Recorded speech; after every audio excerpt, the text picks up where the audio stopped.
The ID fell out of Calvin Rhodes's pocket when Officer Glen Tanner put him on the ground the second time, skidding across the sun-bleached sidewalk and stopping against Tanner's boot.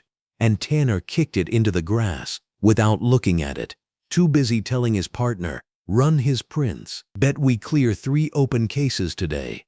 While Calvin lay on his back on the bright concrete in his navy running shirt and black shorts, chest heaving, left forearm already swelling from the first Baton strike, staring straight up into a cloudless sky, the same blue as the dress uniform hanging in his closet for tomorrow's Pentagon ceremony. The neighbors on Caldwell Crest had stopped pretending to check their mail.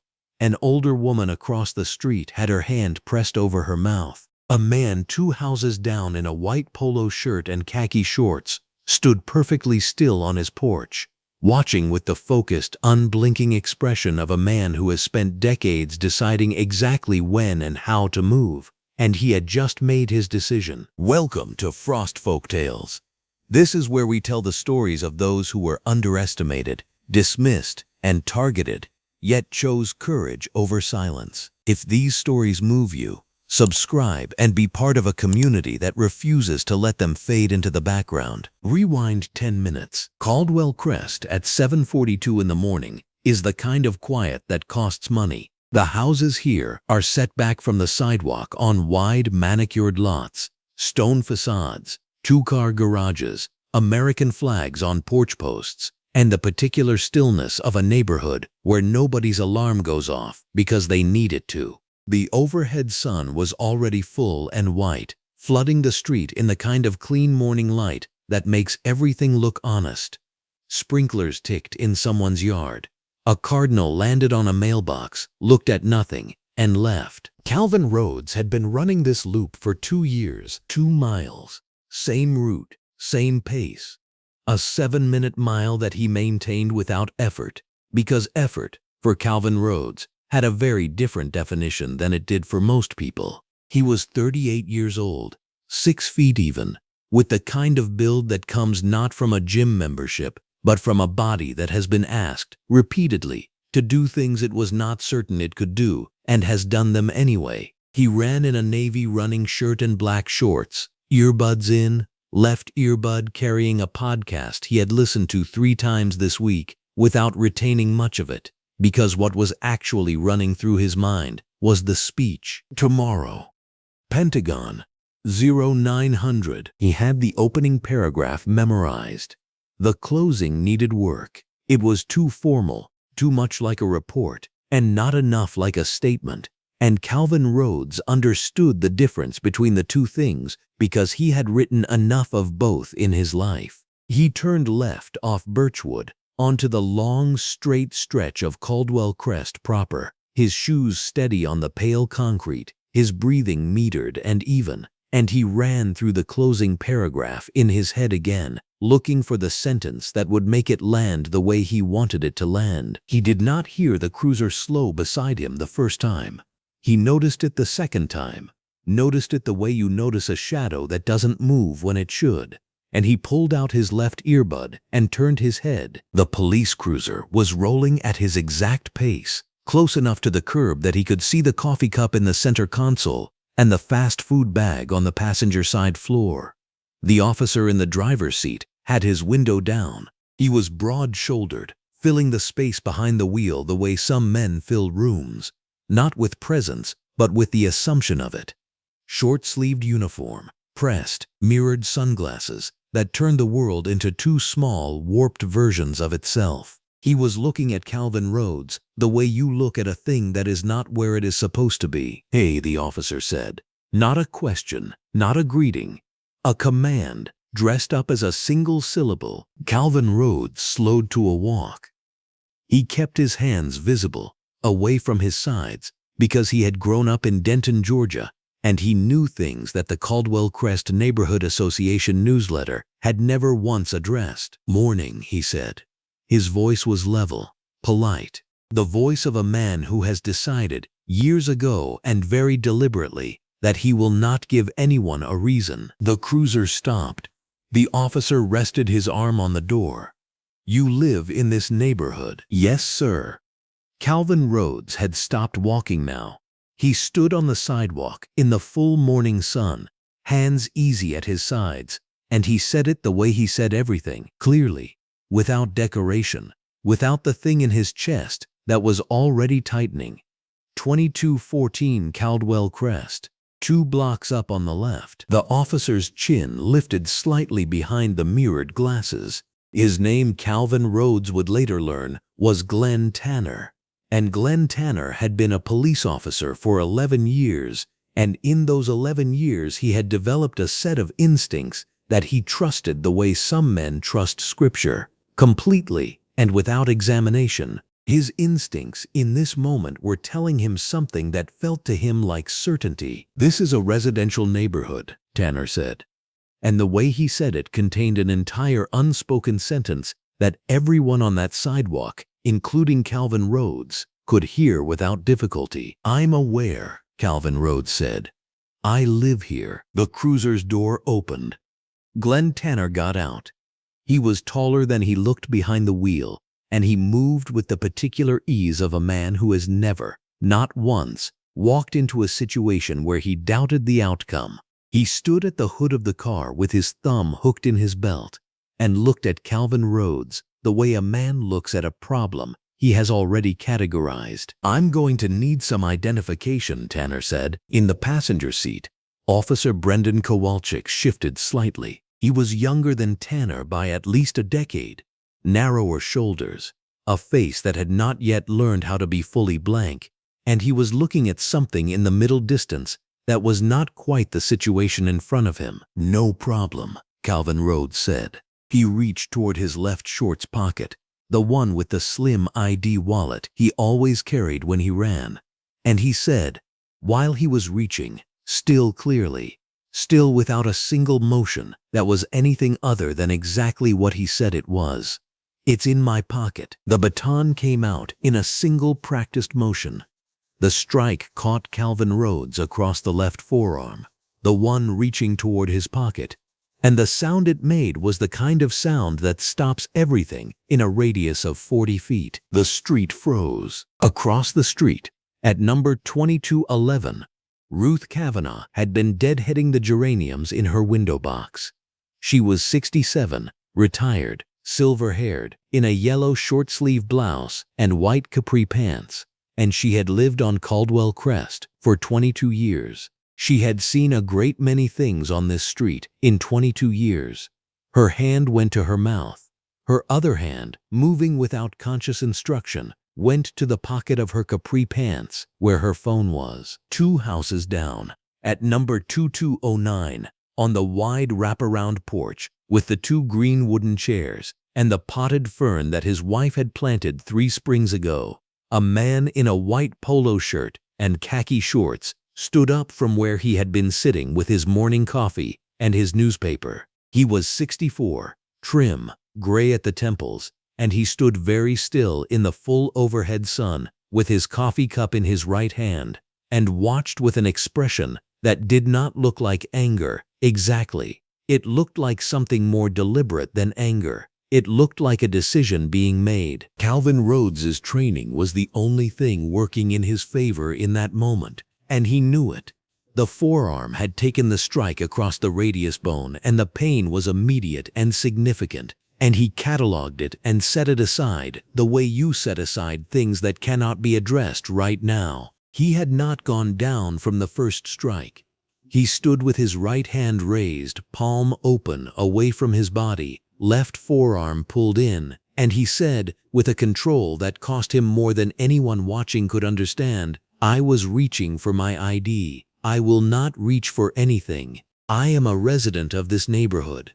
My name is Calvin Rhodes." "Get your hands behind your back," Tanner said. "I have not done anything." Hands behind your back. The second strike was a shove, low and forceful, and Calvin Rhodes went down onto the concrete because physics does not negotiate, and the sidewalk of Caldwell Crest is not a soft surface. He went down on his right side and rolled to his back by instinct, and the ID wallet came loose from his pocket and skidded, spinning flat and pale across the pale concrete. and stopped against Glen Tanner's boot. Tanner looked down at it. He kicked it into the grass at the edge of the sidewalk without bending to look at it, the way you clear something out of your path. And Calvin Rhodes lay on his back in the overhead morning sun, chest moving in the controlled way of a man who is breathing through something instead of at it.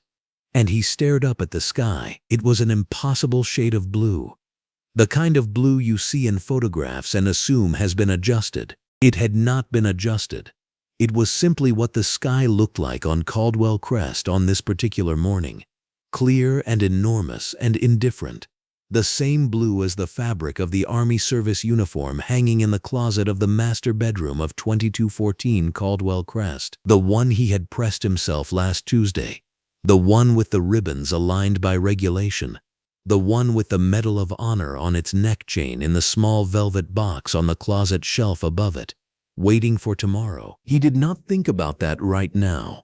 He breathed. Glen Tanner was already talking to his partner.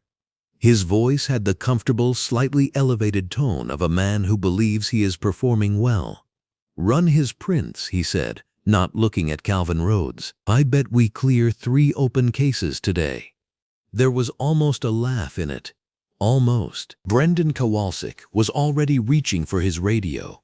He did not look at Glen Tanner when he answered. He did not look at Calvin Rhodes. He looked at the spot on the grass where the ID had landed. And then he looked away from it, and he said "copy" in a voice that said nothing else. Ruth Kavanaugh's phone was in her hand. She was filming. She had not decided to film. Her hands had decided before she had.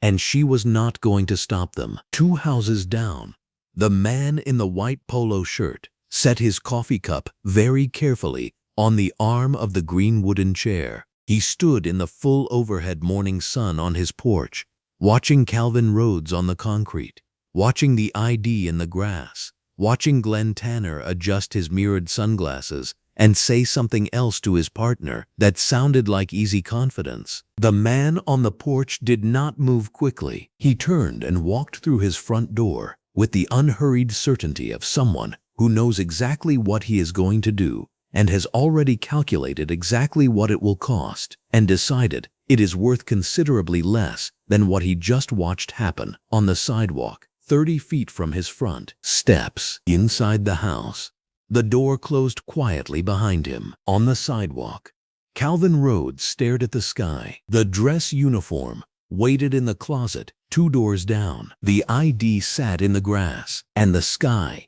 cloudless and indifferent, and that impossible particular blue, offered Calvin Rhodes nothing at all, except the certain knowledge, lodged somewhere beneath the pain in his forearm and the concrete against his back, that this moment was not the end of anything. It was the beginning of everything that was coming next. The sky above Caldwell Crest is still that impossible, indifferent blue. Calvin Rhodes is sitting up now. They made him sit up. Brendan Kowalczyk's hand under his arm pulling him from flat concrete to upright, and every inch of that movement sent a signal from his left forearm that his brain cataloged and filed. Not a scream, a report. Calvin Rhodes has had a complicated relationship with pain for a long time, and what he has learned through years and terrain and a night in eastern Afghanistan that changed the shape of everything after it is that pain is just information. You receive it. You do not let it make decisions for you. His forearm is already swelling. He can see it without looking directly at it. The way the sleeve of his navy running shirt sits differently on that arm. The skin pulling taut in a way it wasn't pulling taut 30 minutes ago when he laced up his running shoes in the hallway of his house. 2 doors down, 30 feet from where he is currently sitting on the sidewalk, in handcuffs, in front of his own neighborhood. Glen Tanner is standing over him, mirrored sunglasses catching the morning sun, and Brendan Kowalczyk has his radio in his hand and is calling in a prints request with a voice that sounds like a man performing confidence he does not actually have. Calvin Rhodes takes a breath, then another. His chest rises and falls with the kind of deliberateness that does not come from a good morning and a clear conscience. It comes from training, from the specific repetition of learning how to exist inside catastrophe without becoming catastrophe. His drill sergeant at Fort Benning used to call it operational stillness, the ability to make your body agree to calm even when every animal instinct is howling otherwise. Calvin Rhodes learned that at 19. He has been using it ever since. He was 19 in the summer he enlisted. He grew up in Denton, Georgia, a town with one stoplight and a football stadium that seated more people than the town's official population because everyone drove in from 3 counties away to watch his father coach. Marcus Rhodes was a man who believed, with a sincerity that never once looked like performance, that the way you played the game was the same as the way you lived your life. You showed up prepared. You did not quit. You understood that the person next to you was depending on you in ways they would never think to say out loud. Calvin Rhodes' mother, Principal Adina Rhodes, ran the elementary school 3 blocks from the stadium with the same philosophy and a sharper tongue. Between the two of them, they raised a son who understood, before he could fully articulate it, what it meant to be accountable to something larger than yourself, to people who were counting on you, to a standard that existed whether or not anyone was watching. He enlisted the August after high school. He told his parents the night before he signed the papers, not because he was afraid to tell them, but because he wanted it to be his decision fully made before it became anyone else's conversation. His mother cried once, quietly, and then made him dinner and never brought it up again as something to mourn. His father shook his hand and said, "Represent us." He represented them. Ranger School, at 22. The kind of thing that strips a person down to what they actually are. 61 days in which sleep becomes a memory, and food becomes a rumor, and everything unnecessary falls away, until only the fundamental remains. Calvin Rhodes was not the biggest man in his class. He was not the loudest, but he was the last one anyone expected to quit, because he never gave any indication that quitting existed as an option his mind was capable of generating. He graduated. He deployed 4 tours over the next 12 years, 2 in Afghanistan, Kandahar province the first time, Kunar the second, 1 in Iraq, operating in conditions that were never fully declassified in any document available to the public. 1 tour that still doesn't have a country attached to it in any record Calvin Rhodes is authorized to discuss.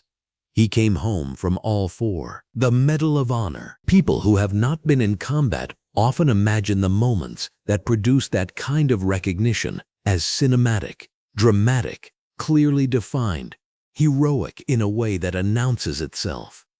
The night in Kunar province was not like that. It was February, and it was cold in the specific way that Afghan mountain winters are cold, which means it was cold in a way that most Americans have never experienced, and for which there is no adequate civilian comparison. Calvin Rhodes was leading a 12-man squad through a valley floor when the hillside opened up on 3 sides simultaneously. That is the word for it, opened, as though the mountain itself had decided. In the first 90 seconds, 3 men went down. Calvin Rhodes made an assessment. His army training, his 4 tours, every hour of Ranger School, every mile of terrain he had ever covered under conditions designed to break him, it all resolved in that moment into something very simple. He knew what had to be done. He knew the cost of doing it. He did not pause between those 2 knowings. He went back. Through 600 meters of contested terrain, contested meaning that people on the hillside above him were actively trying to ensure he did not make it. He carried the first wounded man out. Corporal D. James, 23 years old, from Beaumont, Texas, who would later name his firstborn son Calvin and could never quite explain to his wife why, without having to stop talking mid-sentence. Then he went back for the second. Staff Sergeant V. Mendez, who had been hit in the leg and the shoulder and was operating on determination alone by the time Calvin Rhodes reached him. 2 trips, 2 men, under fire, both times. He was hit the second time he went in. Left side, below the ribs, the kind of wound that tells you it happened after the fact, because the first seconds are adrenaline and motion, and there is no space in the machine for the signal to register. He got Mendez out. He set him down. He looked back at the valley floor. There was a third man, Private First Class T. Okafor, age 20, from Baltimore, Maryland. He was listed in the squad leader's mental accounting as the one they couldn't reach, the one in the worst position, the one that the math of the situation had quietly categorized as a loss. Calvin Rhodes looked at the math and decided the math was wrong. He went back a third time. He was hit again, right shoulder, and he was losing blood from both wounds by the time he reached Okafor. He got the man on his back anyway. He walked 600 meters back through the valley with a man across his shoulders and 2 bullets in his body. And when he came out the other side, he did not fall. He set Okafor down first, carefully, and then his legs made a decision his brain hadn't authorized. All 3 men survived. Calvin Rhodes survived. He has 3 scars from that night. He rarely discusses them. He discussed the entire event once, formally, before a panel that determined the nature of the decoration he would receive, and he said, when asked what he was thinking during the third approach, that he was thinking about the walk, the mechanics of the terrain, the weight distribution. He was not thinking about himself, because himself was not the relevant variable. He is thinking about the walk now, the mechanics of breathing, the weight of the handcuffs on his wrists. He is not thinking about himself, because himself is not the relevant variable. The relevant variable is control, what he still has of it, what he can preserve, what he cannot afford to lose here on this sun-bright sidewalk in front of a neighborhood that has gone very quiet. My name is Calvin Rhodes, he says. His voice is level. I live at 412 Caldwell Crest Drive. The house is 30 feet from where we are standing. My neighbor, 2 houses down at 416, is General Theodore Ashby, retired Brigadier General, United States Army. You can knock on either door. Glen Tanner tilts his head. The mirrored sunglasses don't move. And then he does something that will stay with every person watching this moment for a very long time. He laughs.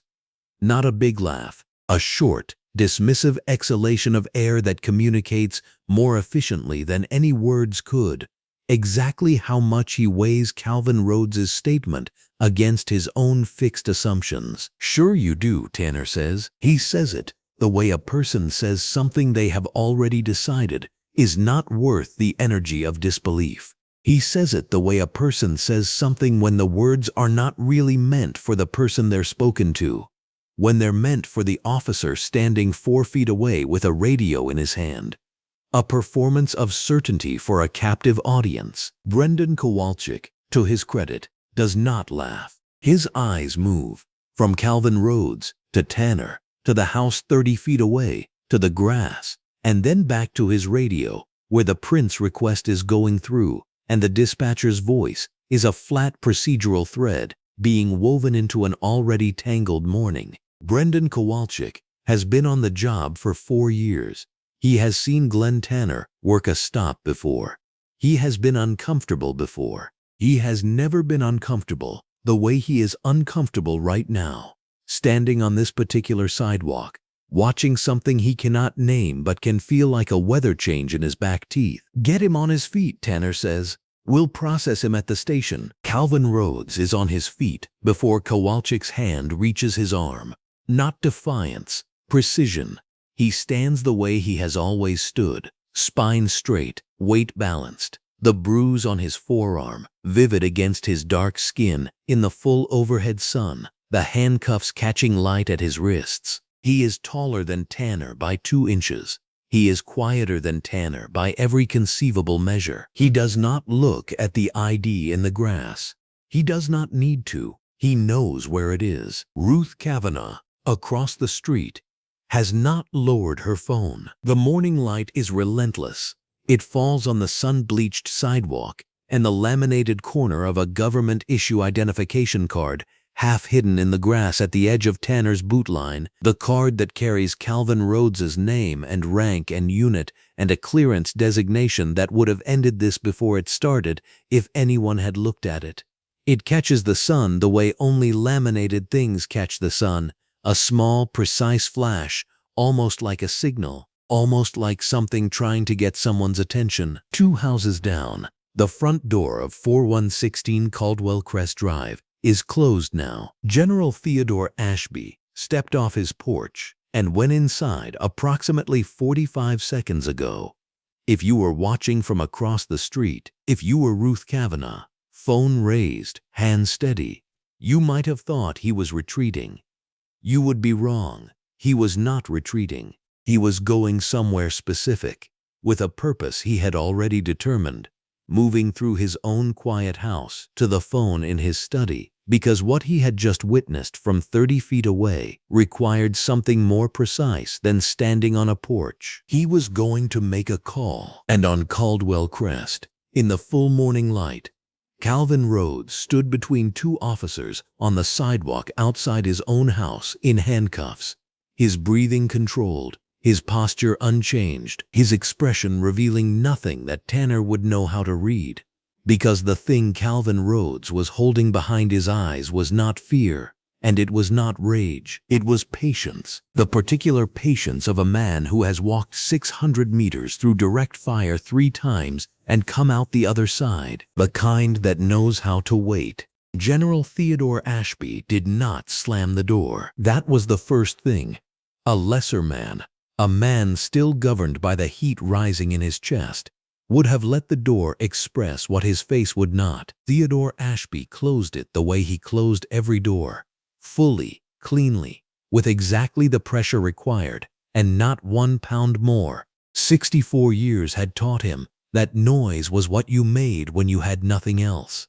He had something else. The interior of his house was bright, morning light pouring through the wide skylights he had specifically requested when he bought the property 3 years ago, after he turned in his last set of orders and told the Army he was done asking it for anything. The kitchen was clean. The coffee he had been drinking on the porch was still warm on the counter. He walked past it without touching it and picked up his phone from beside the fruit bowl. And he stood at the kitchen island in his white polo shirt and khaki shorts, and he scrolled to a number he had not dialed in 4 months. Colonel James Whitfield picked up on the second ring. General Ashby. The voice was pulled slightly from whatever room it had been settled in. Background sounds of a planning meeting, chairs, the low undertone of a projector. "Sir, good timing. We were just going over the ceremony run of show for tomorrow." Whitfield. General Theodore Ashby's voice was the same voice he had used in briefing rooms and forward operating bases and congressional hearing anterooms for 31 years. It was not loud. It was the kind of voice that filled whatever space it entered, not by volume, but by the absolute absence of uncertainty inside it. "I need 4 minutes. Tell the room to take a break." There was a pause, and then the background sounds shifted and quieted. "Go ahead, sir." General Theodore Ashby described what he had seen. He did not editorialize. He did not use adjectives that were not earned by fact. He gave Whitfield the timeline, the cruiser slowing, the window coming down, the first exchange, Calvin Rhodes reaching for his identification, the baton striking before the ID had cleared the pocket. He gave him the second strike. He gave him the kicked ID lying in the grass against Tanner's boot, the boot that had sent it there without once looking down at what it said. He gave him the handcuffs, the precise words Tanner had used, the tone those words had carried. He described the scene as it had stood when he walked inside, Calvin Rhodes on the curb in front of his own home, his left forearm swelling, his expression the controlled flatness of a man who had learned years ago that panic was a luxury he could not afford. Then he said the name. "The man on the ground is Calvin Rhodes." He let that land for exactly 1 second. "He is scheduled to be at my side at 0900 tomorrow. I need you to make 3 more calls before I hang up with you." The silence on the other end of the line was not hesitation. It was the sound of a colonel reorienting every assumption he had walked into his morning with. "Yes, sir," Colonel James Whitfield said. "I understand. 3 calls. I'll be expecting confirmation within the hour." General Theodore Ashby ended the call. He set the phone back on the counter beside the fruit bowl. He looked out the kitchen window at the side yard, at the bright flat rectangle of sunlight falling across the grass, and he stood there for approximately 7 seconds, not thinking exactly, but settling, the way a man settles after he has thrown a very large switch and is now simply waiting for the power to reach where it needs to go. Then he picked up his coffee and walked back out to the porch. On Caldwell Crest, the morning held its strange, terrible stillness. Glen Tanner was standing with one hand on his belt and his mirrored sunglasses aimed down the street at nothing in particular, performing the specific brand of patience that was really just condescension in a slower gear.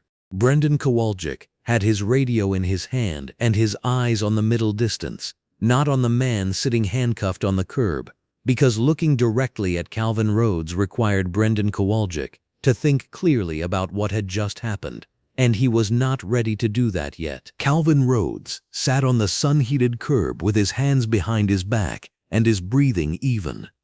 His left forearm had been singing a steady, focused pain since the first strike. He had known worse pain in worse places, and he had moved through it then the way he was moving through it now, not by ignoring it, but by putting it in a room in his mind, closing the door, and refusing to let it run the floor. His eyes were forward.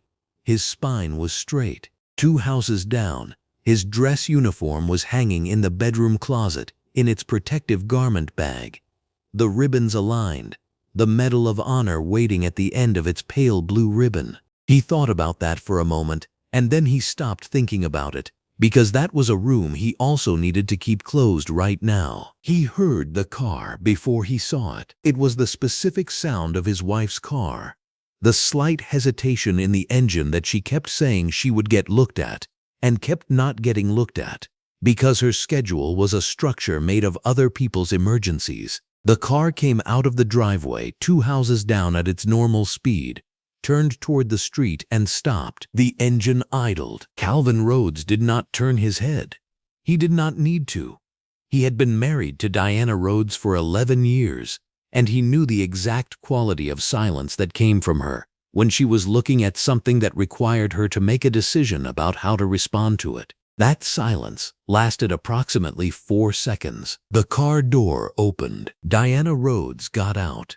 She was in a white blouse with the first button open and dark slacks, her deposition bag on her shoulder, her phone in her hand. From the moment her feet hit the pavement, she had been a civil rights attorney for 9 years. She had walked into rooms built specifically to make people like her feel small, and she had done it in this same way, head level, shoulders back, pace deliberate, recording from the moment she cleared the door. Today she cleared the car door. She did not run, she walked. Every step was filmed. She kept the phone at a slight outward angle, capturing the full scene. Her husband on the curb, the officer beside him, the cruiser at the curb, the ID somewhere in the grass that she had not yet located but would. She walked with the controlled energy of someone who had spent a decade learning that the first person to show agitation in a confrontation is the first person to lose narrative control of it. She was not agitated. She was recording. She stopped 10 feet from Glen Tanner. "My name is Diana Rhodes." Her voice was clear, professional, and carried across the quiet street with absolute precision. "I am an attorney. I am recording this interaction. Do not ask me to stop." Glen Tanner turned toward her. He had the unhurried quality of a man who believed the stage still belonged to him, and his expression, visible only partially above the line of his mirrored sunglasses, arranged itself into the faint smirk of someone who had heard statements like this before and had not yet been given reason to take them seriously. "Ma'am, this is an active—" "Is that your vehicle?" Diana Rhodes asked. She was not asking because she did not know. She was asking because every answer Tanner gave her was a statement being made into a camera that would not stop running. Tanner paused almost imperceptibly. "Ma'am, I need you to step back from the odd. The man in handcuffs on the curb is my husband." She said it clearly and without inflection, the way you said things you needed recorded. "His name is Calvin Rhodes. He lives at this address. I live at this address. This is our street." Brendan Kowalczyk had turned to look at her now, his radio still in his hand, his face doing something complicated that he was not yet experienced enough to fully conceal. He looked at Calvin Rhodes. He looked at the house. He looked back at Diana Rhodes, and something behind his eyes shifted almost imperceptibly, the first hairline fracture in his certainty that this situation was what Glen Tanner had said it was. From across the street, behind the tidy white railing of her front porch, Ruth Kavanaugh stood with her phone held at chest height and her free hand pressed flat against the front of her cardigan. She had not moved since the first strike. She had not stopped filming since 10 seconds after it. Her phone battery was at 61%, and she was not going anywhere. Tanner looked at Diana Rhodes for a long moment, in the way men like Tanner look at people who are not cooperating with the story they are telling themselves about how the morning is going. Then he looked at her phone. Then he looked briefly at Ruth Kavanaugh across the street. He said nothing about either phone. That was the calculation he made, and it was already the wrong one, though he did not know it yet. "You're his wife," Tanner said. It was not a question. It was the beginning of a repositioning. "I am his wife," Diana Rhodes confirmed. "I am an attorney. I am filming this interaction. What is the basis for his detention? Your husband was stopped as part of a neighborhood check, and he was jogging," Diana Rhodes said, "in front of his own home. What is the legal basis for his detention?" Tanner's jaw tightened. "There were reports of—" "I would like you to state the specific legal basis for the detention of Calvin Rhodes," Diana Rhodes said. Her voice had not risen a single degree. 2 houses down, on the porch of the corner property, General Theodore Ashby sat back in his chair, with his coffee cup resting on the armrest and his eyes on the scene, with the focused, unhurried attention of a man watching the execution of a plan that is proceeding correctly. He did not lean forward. He did not call out. He simply watched, and his watching had the weight of everything that was already in motion. The 4-minute phone call, the 3 calls Whitfield was making, the machinery that did not need him to shout to continue running. Glen Tanner looked at Diana Rhodes for another long moment, and in that moment every assumption he had built his morning on was still intact inside him, brick by brick, without a single visible crack, because men like Glen Tanner were not dismantled by reason in real time. They were dismantled later, in rooms they had not expected to find themselves in, by paperwork they had not anticipated, and cameras they had forgotten were rolling. "You can sort all of this out at the station," he said. He said it with the comfortable finality of a man closing a conversation. "If your husband has nothing to hide, the process will be quick." Diana Rhodes looked at him for exactly 2 seconds. Then she turned her camera slightly, ensuring the cruiser's plate number was in frame. Then she looked back at Tanner. "I'm counting on it," she said. Ruth Kavanaugh, across the street, kept filming. The sky above Caldwell Crest was an unbroken, immaculate blue. The same blue it had been when Calvin Rhodes went down. The same blue it would be for everything that came next. The sun was high and bright over the neighborhood, and there were no shadows to hide in, and every second of what was happening on this sidewalk was being recorded by 2 separate phones, held by 2 women who had no intention of stopping. And somewhere inside a corner house, 2 doors down, a phone call had already been made that was about to make 3 more calls, that were about to make 6 more, and the morning was still young, and Glen Tanner still believed he was in control of it. He was not. He just didn't know it yet.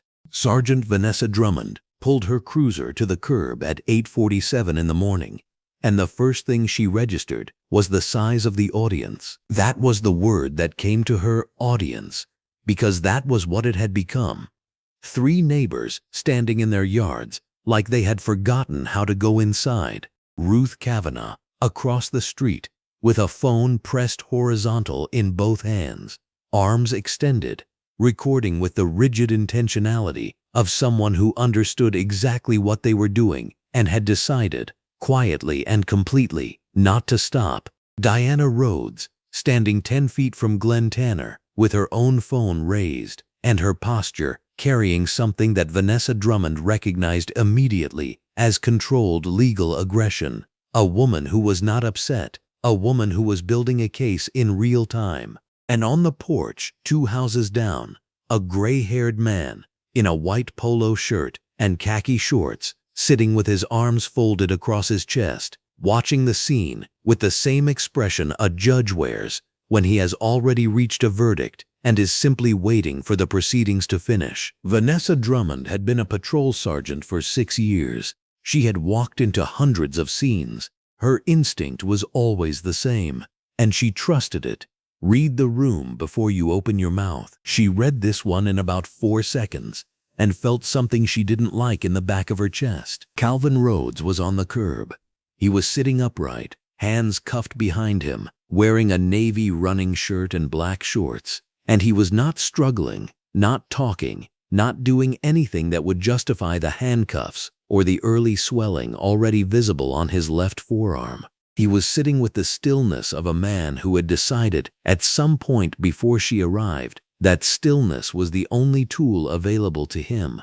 His breathing was controlled, his face was composed, his eyes were on the middle distance, watching something only he could see. Vanessa Drummond walked toward Glen Tanner. He was standing with his thumbs hooked in his duty belt, and when he saw her, his chin came up slightly, in the way it always did. The unspoken assumption that her arrival meant reinforcement. "What do we have?" she said. It was not a question. Suspicious subject. Non-resident. Probable trespassing. Resisted stop, Tanner said. He said it like a grocery list. He resisted, reached into his pocket during the stop. Baton was appropriate. Vanessa Drummond looked at the forearm. She looked at the man sitting on the curb. She looked at Brendan Kowalczyk, who was standing 3 feet away from Tanner and had the expression of someone waiting for a second shoe to drop from a very great height. She turned toward Diana Rhodes. "Ma'am, I'm going to need you to lower the phone while My name is Diana Rhodes," Diana Rhodes said, and she did not lower the phone by a single degree. "I am a licensed attorney in this state. My husband is Calvin Rhodes, and he lives at that address." She extended one hand briefly toward the house, 30 feet away, without taking her eyes off Vanessa Drummond's face. "I have been filming continuously since I arrived at this scene. I have no legal obligation to stop, and I will not be stopping." Vanessa Drummond held the eye contact for a moment. Then, almost involuntarily, she glanced at the house. It was a well-maintained colonial, cream exterior, navy shutters, 2 vehicles in the driveway, a late-model sedan, and a dark SUV. There was a small American flag mounted beside the front door. There was a pair of running shoes on the top porch step that matched, in style and wear pattern, the shoes on the man sitting handcuffed on the curb. Something moved in Vanessa Drummond's expression. It was small. It was almost nothing. But it was there. Brendan Kowalczyk had not been part of the conversation for the past 2 minutes. He had been drifting, slowly and without apparent purpose, toward the edge of the grass strip that separated the sidewalk from the Rhodes property. He was doing the thing people do when they are trying to look like they are not looking for something. A slight angle to the body, eyes moving in short sweeping passes, the attention of a man who knows something is on the ground and is trying to locate it without announcing what he's doing. He found it. It had skidded about 8 feet into the grass after Tanner's boot had connected with it. A laminated card catching the morning light at a low angle, half hidden by the edge of a clump of crabgrass. Brendan Kowalczyk crouched down, He picked it up with 2 fingers. He turned it over. What happened to Brendan Kowalczyk's face in the next 6 seconds was not a single expression. It was a sequence, a slow cellular collapse of certainty, like watching something solid discover it is not solid, moving too slowly to even fall correctly. The first second, his eyes moved across the top line of the ID, name and rank. His brow pulled together very slightly, the way a face does when it encounters information that doesn't parse against the model it's been running. The second, his eyes moved to the unit designation and the credential header. His jaw shifted. Not open yet, just shifted, the way a jaw moves when the mouth doesn't know whether to speak or stay closed. The third second, his eyes moved to the secondary credential clipped behind the first. A Department of Defense card, crisp and current, with a date printed at the bottom that was tomorrow's date, and a location that was the Pentagon, and an access level printed in a font that was very calm and very serious. The fourth second, his eyes moved from the ID to the man sitting on the curb. Calvin Rhodes was looking back at him. He had been watching Brendan Kowalczyk since the moment Kowalczyk crouched down. His expression had not changed. He was waiting. He had been waiting, patiently, with the discipline of a man who understood that this particular kind of waiting was itself a form of endurance.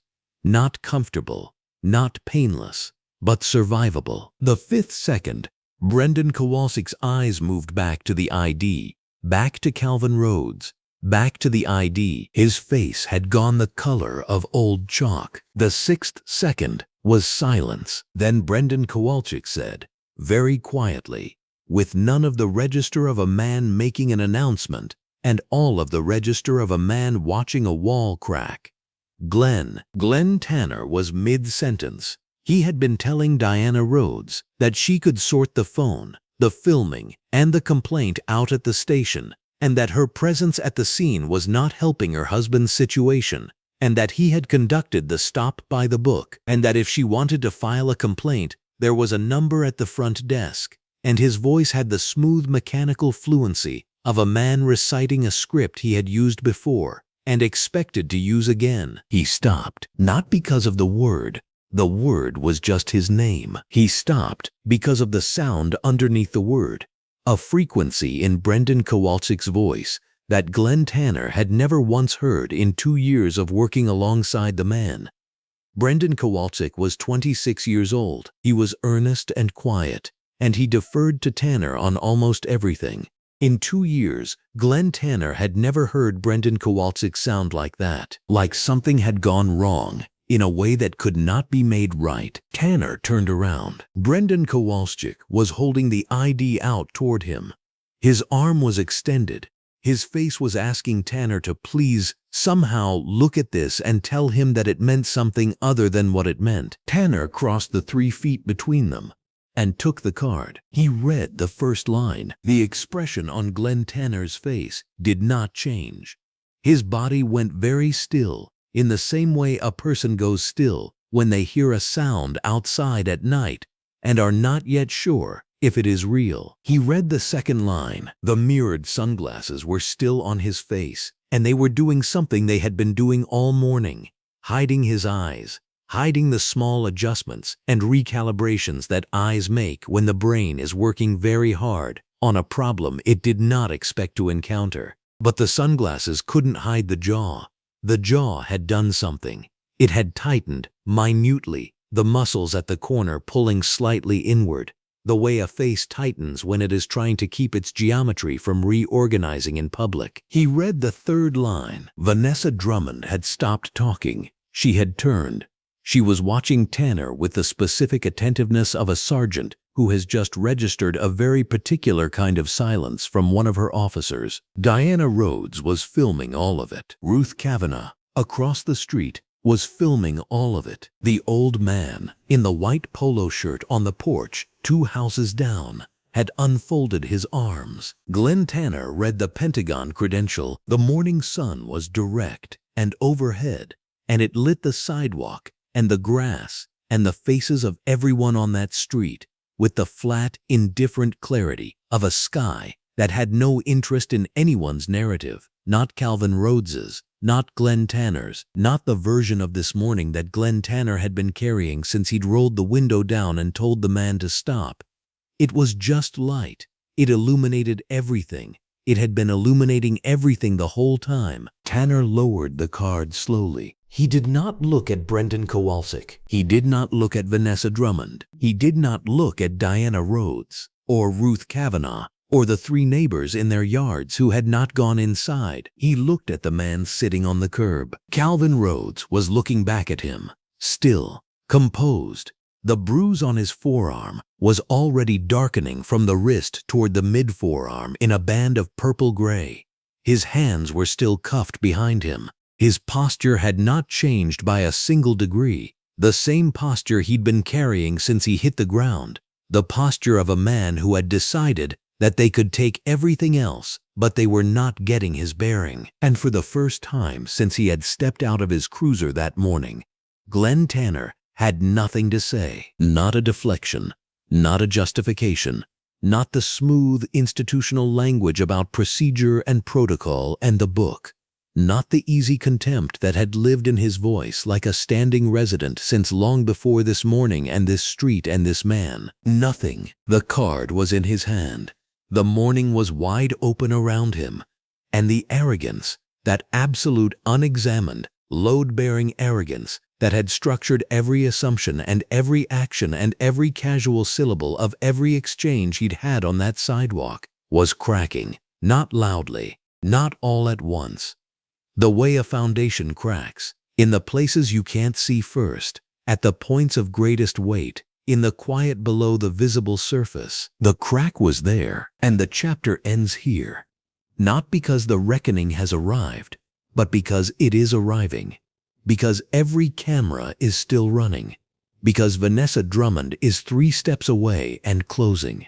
Because General Theodore Ashby is standing now on that porch, both arms at his sides, watching with the patience of a man who has already made the calls that will determine how this ends. Because the ID is in Glen Tanner's hand, and there is no version of the next 60 seconds in which that changes anything except everything. The ID was a rectangle of laminated government-issue plastic, standard military identification, the kind of card that gets produced in bulk in administrative offices and handed across counters without ceremony. Glen Tanner was holding it now, and the morning sun over Caldwell Crest was hitting it at precisely the angle that made every word on its surface impossible to miss.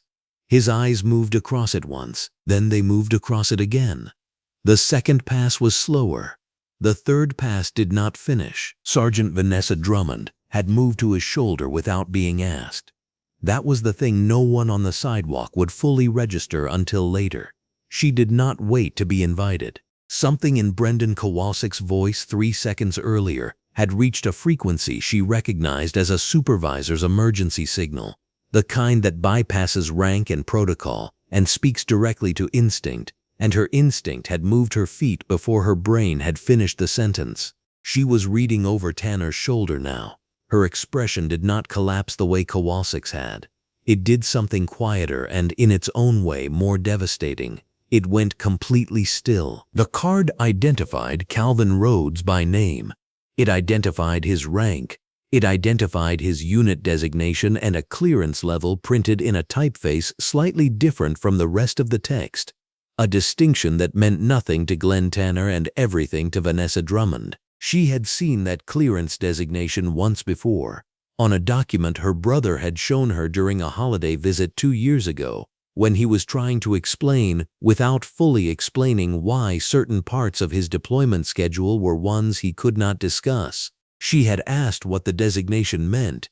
He had looked at her for a moment and said, simply, that it meant the person holding it had been trusted with things most people were never told existed. But it was the second card that completed the picture. It had fallen alongside the ID when Kowalczyk retrieved both from the grass, a Department of Defense credential slightly thicker than the ID, with tomorrow's date printed in the header. a Pentagon address printed below that, and a ceremony access code in the lower right corner. Vanessa Drummond's brother was active military.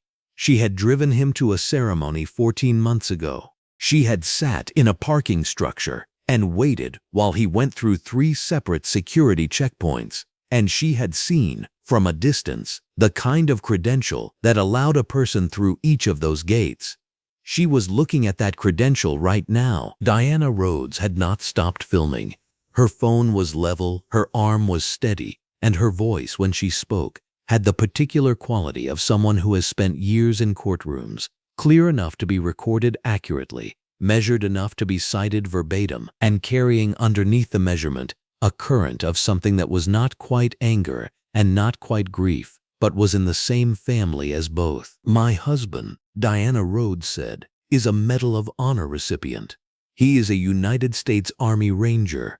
He completed 4 tours of active duty, including 2 in Afghanistan. He is scheduled to be at the Pentagon at 0900 tomorrow morning for a ceremony at which he is a featured participant. He lives in the house behind you.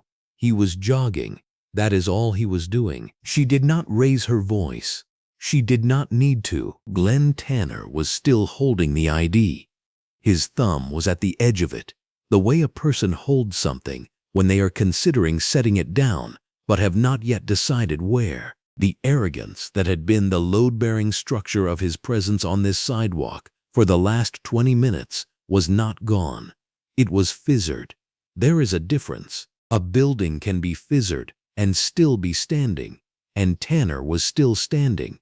But something in the way he was holding the card suggested that he could feel, somewhere below conscious thought, that the ground beneath him had shifted in a way that did not shift back. Brendan Kowalczyk had taken 3 steps to the left. Not dramatic steps, not the steps of a man making a statement, but the quiet, almost involuntary movement of someone who has realized they are standing too close to something that is about to fall, and has acted on that realization before they have fully articulated it to themselves. He was looking at Calvin Rhodes now. Calvin Rhodes was sitting on the curb with his wrists in cuffs and his back straight and his breathing controlled, and he was looking at nothing in particular, not Tanner, not the ID, not the neighbors in their yards. He was looking at the middle distance with the particular focus of a man who has trained himself over years and in conditions significantly worse than this one, to stay present in his body and quiet in his mind when everything around him is wrong. The bruise on his left forearm had deepened in the last 10 minutes. It ran from just above the wrist to the midpoint of the forearm in a color that was still developing, the kind of bruise that would be fully formed by evening and would still be visible a week later. The skin around it was tight. General Theodore Ashby came off the porch. He did not come quickly. That was the detail that every person on Caldwell Crest who was watching would remember afterward.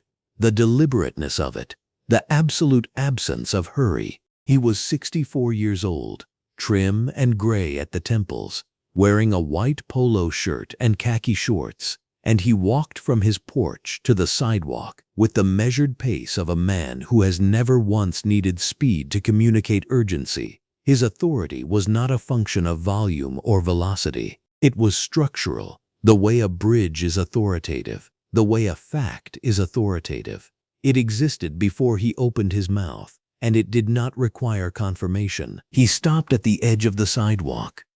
He looked at Vanessa Drummond. "Sergeant," he said. Not a greeting, an acknowledgement, and also, quietly, a summons. Vanessa Drummond turned. "My name is Theodore Ashby," he said. "Retired Brigadier General, United States Army. I live at the address 2 doors north. I was on my porch when this incident began, and I was there for the duration. I have a clear line of sight from my porch to this section of sidewalk, and I observed the entire interaction from the initial vehicle stop." He paused for exactly 1 second, the pause of a man who has briefed rooms full of people who held other people's lives in their hands, and who has learned that a single second of silence can carry more weight than a paragraph. "I have already contacted Colonel James Whitfield at the Pentagon," he said. "That call was made approximately 19 minutes ago. I expect you will be hearing from your precinct command within the next several minutes, if you have not heard already. I would like Mr. Rhodes to be uncuffed now. I think 60 seconds is reasonable." Vanessa Drummond looked at him for a moment. Then she looked at Glen Tanner. Glen Tanner was looking at the ID. He had not looked up. "Glen," Vanessa Drummond said. Her voice had gone to a register that was not loud and not soft, and was precisely the register that means a decision has been made and the window for other decisions has closed. Tanner looked up. "Uncuff him," she said. The words sat in the air over Caldwell Crest for a moment that felt longer than it was. Ruth Kavanaugh, across the street, had not moved. Her phone was still up, and her hand was still steady, and she had not looked away from the scene since the moment she had first raised the camera. The 3 other neighbors in their yards had not moved either. The street was holding its breath in the particular way that streets hold their breath when something is being witnessed, and everyone present understands, without being told, that what they are seeing matters. Tanner put the ID in his shirt pocket. He walked to Calvin Rhodes. He crouched down. The handcuff key was in his left hand, and he used it, and the cuffs came away, and Calvin Rhodes stood. He did not reach for anything. He did not address Tanner. He did not look at Tanner. He straightened to his full height, and his posture was the same posture it had been when he was running this loop an hour ago. Straight, easy. The posture of a man who has been carrying himself through hard terrain for a long time and has made his peace with the weight. His left arm hung at his side, the bruise visible from the sidewalk to the middle of the forearm, in a color that had settled into something definitive. He looked at General Theodore Ashby. The look lasted 2 seconds. It was not a smile, and it was not relief, and it was not gratitude. Exactly, though all of those things were present somewhere in it. It was the acknowledgement that passes between people who have been through the same kinds of things in the same kinds of places, and who do not need to narrate what the moment means because they already share the language for it. Calvin Rhodes gave one small nod, the kind of nod that closes a sentence no one has spoken aloud. General Theodore Ashby returned it. Tanner had straightened up from the uncuffing and was standing with the cuffs in his hand. His mouth was slightly open, not open the way a man's mouth opens when he is about to speak, open the way it opens when the words that would normally arrive automatically have not arrived, and the machinery that produces them has stalled. His partner was 8 feet away from him now, oriented slightly toward Vanessa Drummond, the body language of a man choosing his proximity carefully. The confidence that had carried Tanner out of his cruiser and across this sidewalk 20 minutes ago had not left him with any drama. It had simply drained away in small, steady increments. When Kowalsk's voice went strange, when the ID came up from the grass, when Drummond's face went still, when Ashby came off the porch, when the cuffs came away, and what was left was a man standing on a sidewalk in the full morning sun, holding a pair of handcuffs, understanding that something had happened that he would not be able to explain his way out of. He did not fully know the shape of it yet, but he could feel its outline, and the outline was large. Diana Rhodes turned slightly, keeping Calvin Rhodes in the edge of her frame, and addressed Vanessa Drummond directly. "Sergeant," she said, "I need you to confirm on camera that my husband is free to go. His name is Calvin Rhodes. He is standing on the public sidewalk in front of his own home, and I need that confirmation recorded." Vanessa Drummond looked at Diana Rhodes.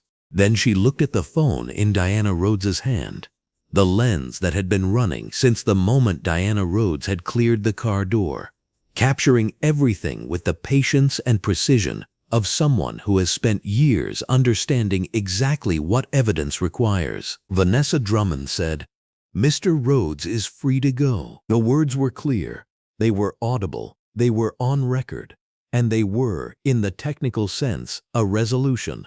The cuffs were off. The confirmation was made. The sidewalk was no longer a place of restraint, but no one on Caldwell Crest, watching from their yards, watching from across the street, standing in the morning light of this ordinary Tuesday, felt that anything was finished. What they felt was something closer to a door opening onto a room that was much larger than the hallway they had been standing in.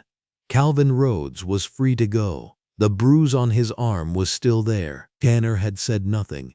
The Pentagon ceremony was in 22 hours. The calls General Ashby had described were already in motion somewhere above all of them, in offices and on phones and in the spaces where institutional power moves when it decides to move. And no one on this street yet knew the full shape of what was coming. They only knew it was coming. That knowledge sat over Caldwell Crest, the way the morning sun sat over it, overhead, unblinking and impossible to avoid. The street on Caldwell Crest goes quiet, the way a room goes quiet after something loud has finally stopped. Not peaceful, emptied. Calvin Rhodes and Diana Rhodes walk through their front door together. Calvin with his left arm held slightly away from his body, Diana still holding her phone in her right hand, with the screen facing outward, a habit now, a reflex she has not consciously decided to stop. The door closes behind them. From across the street, Ruth Kavanaugh watches from her front window, her own phone still warm in her hand. The recording stopped, but not deleted, not for anything in this world. 2 houses down, General Theodore Ashby settles back into his porch chair with the unhurried certainty of a man who has already done the necessary thing and is now simply waiting for it to arrive. On the sidewalk, Sergeant Vanessa Drummond turns to face Glen Tanner. The 3 neighbors who had drifted into their yards during the incident are retreating now, not because the tension has broken, but because they can feel it bending in a new direction, and none of them want to be standing in the path of whatever comes next. Brendan Kowalczyk is 2 feet to Tanner's left, looking at the middle distance the way people look when they are trying to be somewhere else without technically moving.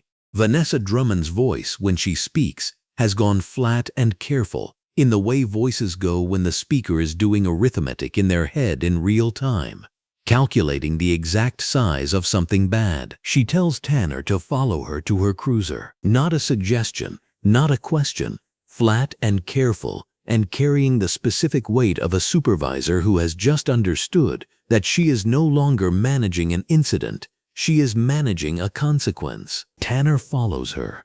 His jaw is set and his stride is unchanged. The walk of a man who has spent 12 years on the force, believing that forward momentum was the same thing as being right. Captain Morris Langford's office at the precinct sits on the 2nd floor with a window that looks out over the department parking lot where the morning shift's cruisers are arranged in 2 neat rows under the overhead fluorescent glare of the interior lights and the hard white daylight pressing through the glass.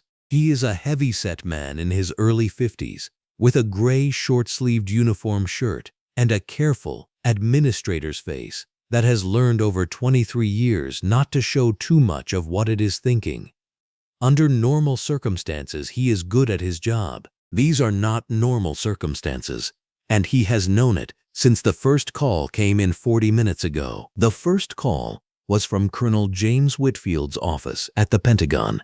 His aide was professional and direct, in the way that military people are professional and direct, which is to say there was no warmth in it and no ambiguity either. He described an incident on Caldwell Crest involving one of his officers and a Medal of Honor recipient who was expected at a ceremony the following morning.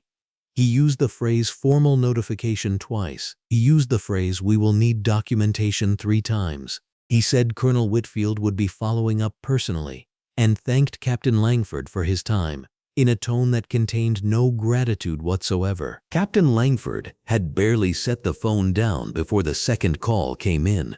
The mayor's office this time. A deputy chief of staff whose voice carried the strained brightness of someone who has been handed a problem they did not create and will not survive if they are seen to own. The deputy chief of staff said the words reputational exposure. He said community relations.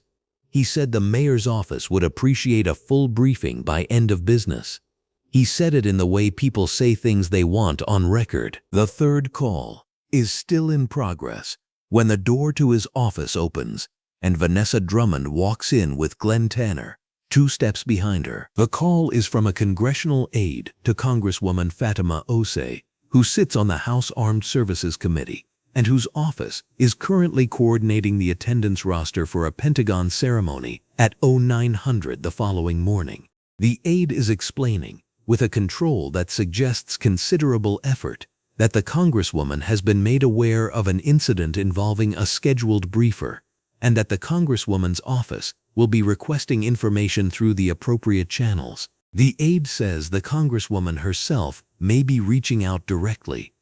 The aide says this in the tone of a person warning you that the weather is about to change. Captain Morris Langford tells the aide he understands, confirms his direct line, and hangs up. He sets the phone down on his desk with the careful deliberateness of a man placing something fragile on a shelf. He looks at Glen Tanner. The look lasts a long time. Tanner meets it without blinking, which is either courage or the specific kind of stubbornness that has never had a reason to learn the difference. Captain Langford asks Glen Tanner, in a very level voice, whether he knew who the man was before he struck him. Tanner says it doesn't matter who he was. The office is very quiet.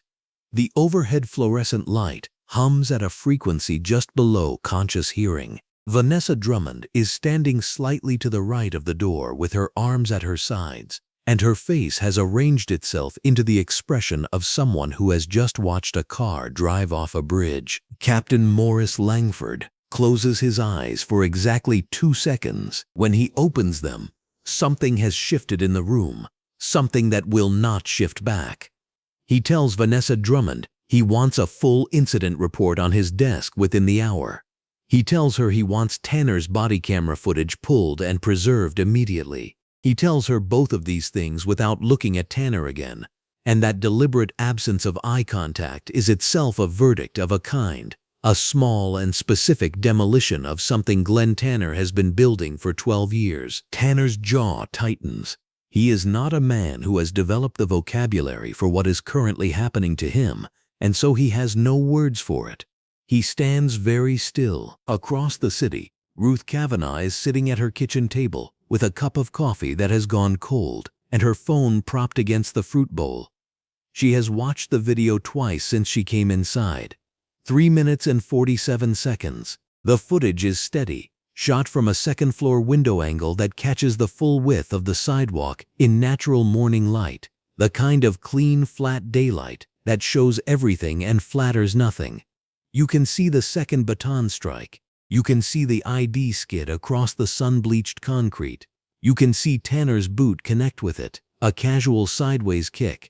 The particular carelessness of a man who has decided something is irrelevant without looking at what it is. You can hear clearly Tanner's voice telling Brendan Kowalczyk to run prints so they can start clearing open cases. Ruth Kavanaugh is 67 years old.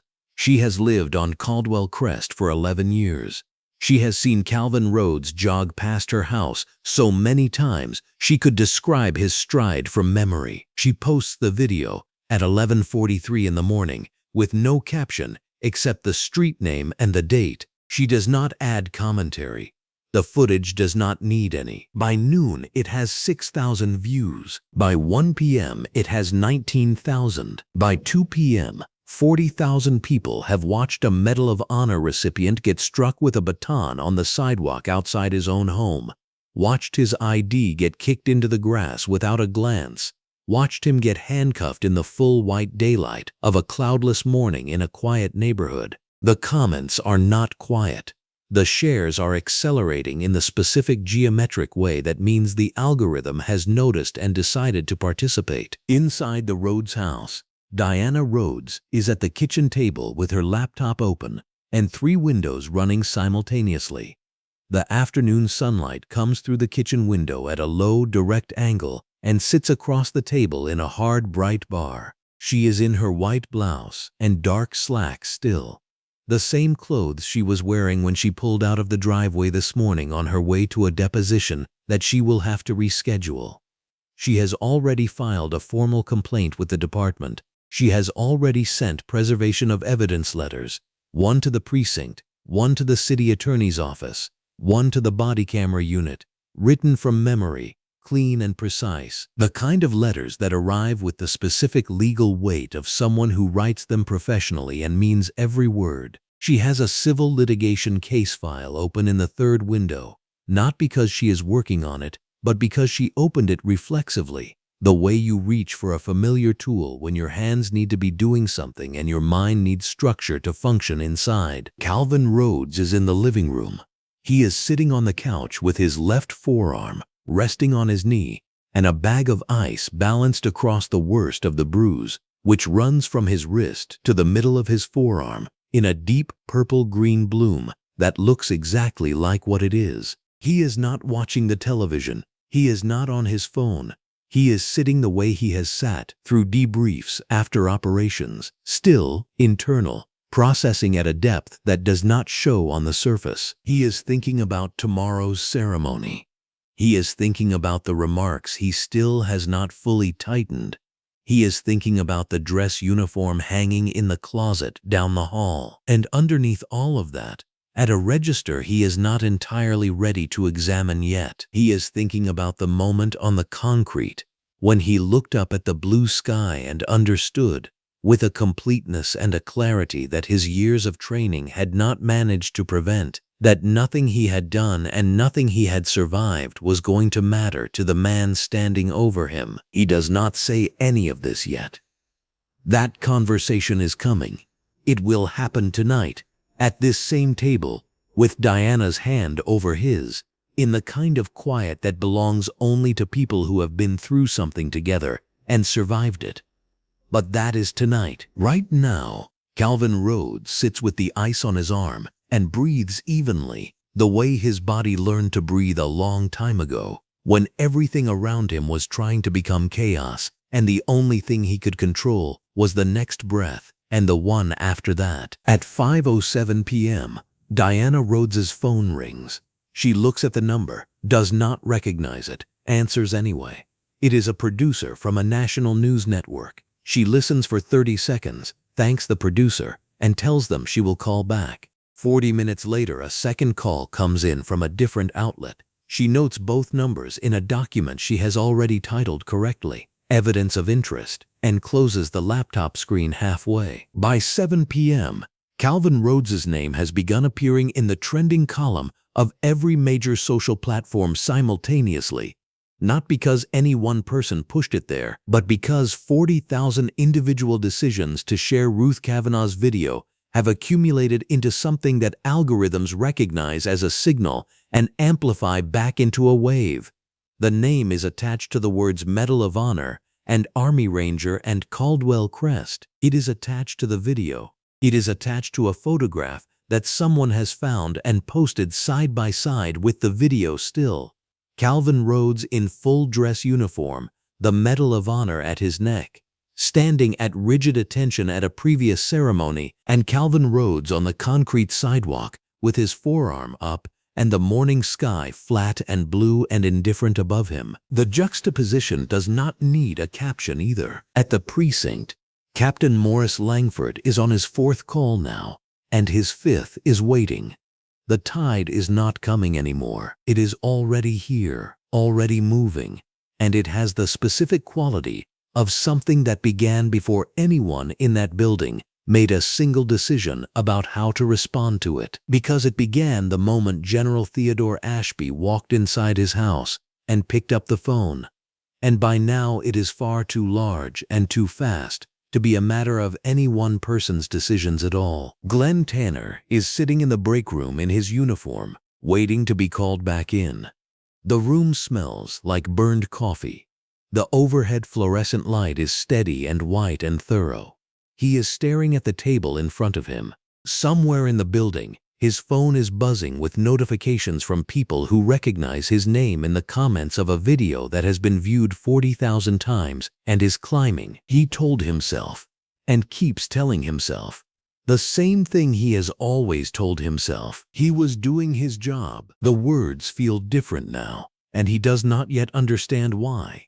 And that gap between what he believes and what is arriving is the only thing in the room with him that is moving. The kitchen light was on at 11:37 at night, and it would stay on. Calvin Rhodes was sitting at the round kitchen table in a gray long-sleeve shirt and dark sweatpants, the left sleeve pushed up to the elbow, a Ziploc bag of ice wrapped in a dish towel pressed against the bruise that ran from his wrist to the middle of his forearm. The bruise had deepened over the course of the day into something that looked like a storm system, dark purple at its center, bleeding into green and yellow at the edges. The kind of mark that a body makes when it has been told, without language, that it does not matter. He was not looking at the bruise. He was looking at the condensation ring his water glass had left on the table, and he was very still. Across from him, Diana Rhodes had 3 browser windows open on her laptop, a yellow legal pad covered in her tight, precise handwriting, and a phone that had buzzed 17 times in the last 2 hours, which she had answered twice and silenced 15 times. She was in a soft black cardigan and dark leggings now, her professional white blouse long traded for something that allowed her to be both an attorney and a wife in the same room. She had filed the formal complaint with the department at 4:45 in the afternoon. The 2 preservation of evidence letters, one to the precinct, one to the city, and a 3rd copy to the body camera unit with a specific timestamp request, had gone out before 6. She was currently cross-referencing use of force incident reports that were publicly available against Officer Glen Tanner's badge number, and she was finding things that were making her jaw tighten in a way Calvin recognized. She had been in motion since the moment she walked back through their front door that morning. That was how Diana Rhodes processed crisis.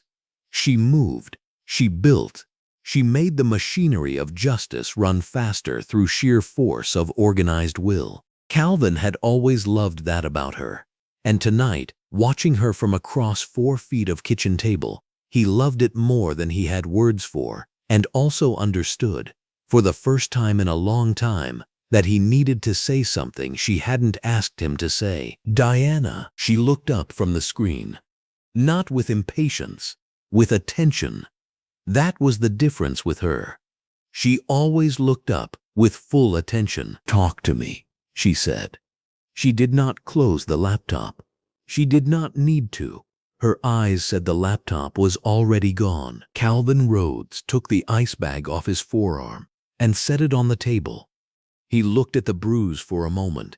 Then he looked at her. "I need to tell you something I've never told anybody." She waited. "It's not Kunar," he said. "People always think it's Kunar. The ambush, carrying Delgado and Morris, coming back for Sutton when everyone said leave him. People think that's the thing that lives in me." He paused. "It doesn't. I made peace with Kunar a long time ago. Kunar made sense to me. I understood the terrain. I understood the mission. I understood what the risk meant, and I chose to run back into it, and I would choose it again every time." Diana did not move. "This morning," Calvin said, "when I was on the ground, when I was looking up at that sky." He stopped. The kitchen was very quiet. The refrigerator made its low, constant hum, and outside a car passed on Caldwell Crest, its headlights moving across the wall and gone. "I understood something that I have spent 19 years not having to understand. I understood that none of it, none of what I did, none of what I survived, none of what they gave me that medal for, none of it was going to matter in that moment. Not to him, not to what he had already decided I was the second he rolled that window down." He was not crying. His voice was level. That was almost harder to watch than tears would have been, and Diana knew it, and she let it be what it was. "I have run into machine gun fire," Calvin Rhodes said. "I have carried men who were bleeding out through 600 meters of the worst terrain you can imagine in the dark, with people trying to kill me the entire way. And I have never, not once, felt what I felt on that sidewalk, because in all of those moments I was a soldier, I was a ranger, I was a man doing something that had meaning and shape and purpose." He looked at his forearm. On that sidewalk, I was nothing he was willing to look at, and I knew it, and I couldn't change it. And that is the thing that wakes me up at 3 in the morning, Diana. Not Kunar. This exact thing, except I didn't even know the specifics yet because it hadn't happened yet. I just knew it could. The refrigerator hummed. The kitchen light was overhead and bright, fluorescent and honest. The kind of light that doesn't allow for anything to hide. And Calvin Rhodes was not hiding. Diana Rhodes reached across the table and put her hand over the bruised forearm, gently, the way you cover something precious that has been damaged. And she did not speak for a long time. She did not offer him a solution. She was an attorney who solved things for a living, and she did not try to solve this because she understood that this was not the moment for solving. This was the moment for witness. She had witnessed what happened on that sidewalk. She was witnessing this now, and that was the whole of what he needed from her. And she knew it without being told. They sat like that in the bright kitchen for a while, and neither of them spoke. And it was enough. Across the city, the precinct parking lot was mostly empty at this hour. One overhead light flickered slightly at the far end of the lot, the kind of electrical stutter that maintenance had been meaning to fix for 3 weeks. Officer Glen Tanner was sitting in his personal vehicle, a gray pickup truck, not the cruiser. The cruiser had been processed and logged, and he would not be driving it for a while. In the second row of spaces, still in his short-sleeved uniform, because he had not gone home yet, and he was not sure why. He had been placed on administrative leave at 4 in the afternoon. Captain Morris Langford had delivered the news in 9 words, with the expression of a man who had been handed a live wire and was now carefully setting it down. Glen Tanner had not argued. He had not understood fully what he was being handed. He had taken the paperwork and walked out, and instead of driving home, he had pulled into the lot and sat, and he had been sitting for a long time now. He was not a man who spent time in self-examination. That had never been necessary. 19 years on the force, and his instincts had always read as competence. His certainty had always read as authority. And the distance between those two things and the thing Captain Langford had called excessive force was a distance he genuinely did not know how to measure. He had done what he had done. He had seen a man in a neighborhood where, by Tanner's specific and unexamined calculation, that man had no reason to be. He had made a stop. The stop had escalated the way stops sometimes escalated when people didn't comply the way they were supposed to. He told himself this. It was what he had always told himself when he needed to close the loop on a day that felt jagged. Except the words felt different tonight. Not wrong exactly. Glen Tanner was not built for wrong. The architecture of his self-regard did not have a room for it. But different. Lighter somehow, less load-bearing, like a wall he'd been leaning on for years that had, without drama or announcement, quietly stopped being as solid as he'd believed. He thought about the ID. He thought about Brendan Kowalczyk's face when he'd handed it over, the way the color had left it, the way Brendan had said his name, Glenn, in a voice Tanner had never heard from him before. He thought about the old man walking down from the porch, unhurried, like he had all the time in the world, because time was working for him. He thought about the man on the ground, who had looked up at the sky and breathed like someone who had been trained to breathe through worse. None of it rearranged itself into anything Tanner knew how to hold. So he sat in the flickering light of the parking lot, still in uniform, and the words he'd used to close every hard day of his career sat in his chest and did not do what they were supposed to do. He was doing his job. He had always been doing his job. He drove home eventually. He would not sleep well. And by morning, Ruth Kavanaugh's video would have been viewed by more people than live in the city he had policed for 19 years. And the call he would receive at 8:45 a.m. would not be from anyone who believed he had been doing his job. But that was morning. Tonight he drove, and the city moved past his windows, and he was diminished in a way he did not yet have language for. and would spend a long time refusing to name. Morning came to Caldwell Crest the way it always did. Clean and unhurried, natural light through the east-facing windows, the neighborhood going gradually from blue-gray to gold as the sun cleared the tree line. The rhododendrons in the Ashby front yard caught the early light first, then the Kavanaugh porch, then the smooth face of the sidewalk where, 24 hours ago, everything had happened. Inside the Rhodes house, the bedroom was quiet. Calvin Rhodes stood in front of the full-length mirror on the back of the closet door. He was in his Army service uniform. The jacket was perfect. He had inspected every detail 3 times the way he had inspected it before every formal appearance for 19 years, because the uniform was not vanity, it was precision, and precision was respect for the institution and for everyone who'd worn it before him. The ribbons were aligned, the badges were correct, every element was where it was supposed to be. At his neck, on its pale blue ribbon with its field of white stars, hung the Medal of Honor. He stood straight. His posture was the same posture he'd carried since Ranger School at 22, the same posture he'd carried through 4 tours and a congressional hearing, and a Rose Garden ceremony and every morning jog on Caldwell Crest. It was not performance.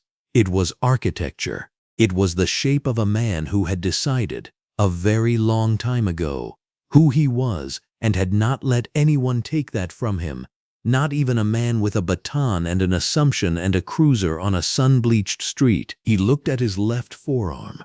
The cuff of his dress shirt ended there, crisp and white, and below it, at the edge of the cuff, the bruise was visible, the storm system of purple and green and yellow, running from wrist toward the middle of his forearm, precise and inarguable. Calvin Rhodes looked at it in the mirror. Diana appeared in the doorway behind him, dressed for the day, coffee in hand.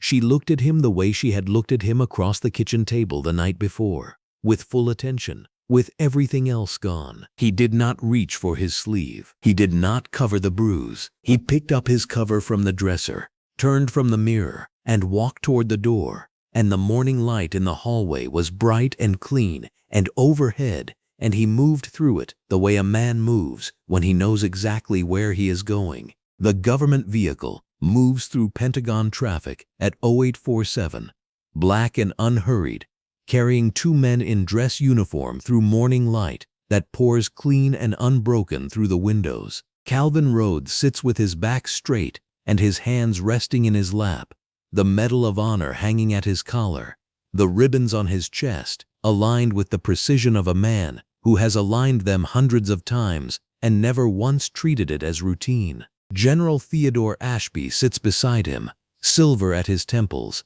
eyes forward, saying nothing. They drove the first 15 minutes in silence. The silence was not uncomfortable. It was the silence of 2 soldiers who have been in difficult rooms before and know that the room coming next is one they were always going to walk into together. The bruise on Calvin Rhodes's left forearm runs from wrist to mid-forearm, purple-green against his dark skin, visible at the cuff of his uniform jacket. He did not cover it. That was a decision he made in front of the mirror at 0630 this morning, same as any other decision he has ever made, quietly, completely, without second-guessing himself once it was made. The Pentagon corridor is long and lit by overhead fluorescent panels that turn everything the color of fact. Calvin Rhodes walks it with his shoulders level and his stride even. General Theodore Ashby a half step to his left, and the sound of their dress shoes on the floor is the only sound either of them makes. At the end of the corridor, double doors stand open, and through them the ceremony hall stretches wide and bright under skylights that let the full morning sun fall on rows of dress uniforms, pressed civilian suits, and the flags of every branch lining the far wall. When Calvin Rhodes crosses the threshold, the applause starts before the introduction.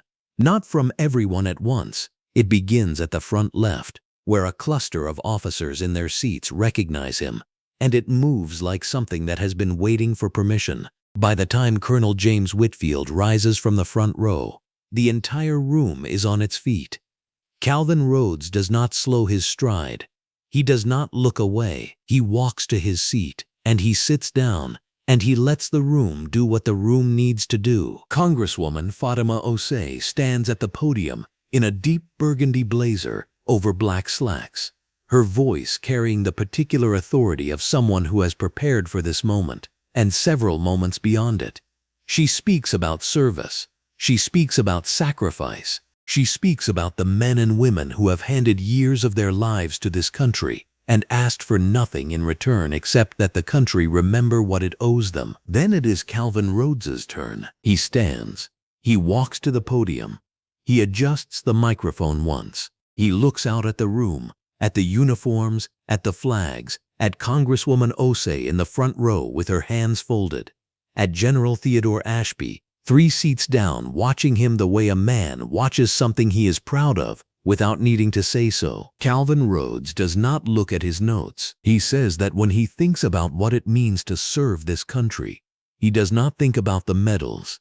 He does not think about the ceremonies. He thinks about the specific weight of another person on his shoulders in the dark, moving through terrain that wants him dead, choosing to go back a 3rd time because the math was simple.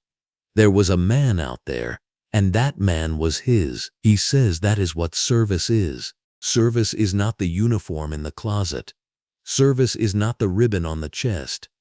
Service is the decision, made again and again in the dark, to believe that the thing you are protecting is worth protecting. He pauses. He says he spent a moment recently, under a blue sky, wondering whether that belief had been misplaced. He says he stared at that sky and understood, with a clarity that battlefield experience had never quite given him, that everything he had done and survived did not guarantee him what it should have guaranteed him. He says he lay on concrete and watched a piece of his own life skid across the sidewalk and get kicked into the grass, and in that moment, this country asked him, the way it has always asked certain people, to prove something it should never have needed proof of. He says he is still here. He says the uniform is still on. He says the work is not done. The room is absolutely silent. The silence is not empty. It is the particular silence of people who have heard something true, said plainly by someone who had the right to say it. When Calvin Rhodes steps back from the podium, Congresswoman Fatima Osei returns to it. She states clearly, without preamble, that her office is formally requesting a federal review of Officer Glen Tanner's complete use of force history and is forwarding the matter in full to the Department of Justice. She states this was not on the program. She states it is happening regardless. The applause that follows is long and rising and does not stop for nearly a full minute. In a city 40 minutes away, Captain Morris Langford stands at a press conference podium under midday sun in a parking lot outside the precinct. He confirms Glen Tanner's suspension. He confirms the internal affairs investigation. He confirms the department has received Diana Rhodes's formal complaint. He reads from a prepared statement in the voice of a man who did not write it and cannot defend it and knows both things clearly. He does not take questions. Diana Rhodes watches the press conference from her office on a laptop screen, her desk covered in open case files and printed correspondence. She watches until it is over. Then she closes the laptop and turns back to her work. Ruth Kavanaugh's video has been viewed 11 million times. The next morning, Calvin Rhodes is on Caldwell Crest at 0630. Navy running shirt, black shorts, earbuds in. The sky is clear, and the sun is already overhead, and the neighborhood is quiet in the particular way that mornings on this street have always been quiet. The way they were before any of this. The way they will be long after. He runs his usual 2-mile loop, steady and unhurried, his stride the same as it has always been. He reaches the sun-bleached patch of sidewalk where everything happened, where the concrete still holds the heat of yesterday's sun, where an ID once skidded to a stop against a boot that did not bother to look down at it. Calvin Rhodes does not break stride. He runs past it, and the street continues, and the morning holds, and he is exactly where he has always belonged. You just heard a story that history tried to overlook. If it stayed with you, take a second to stand with it. Subscribe, share, and help us keep telling the stories that deserve light, not silence.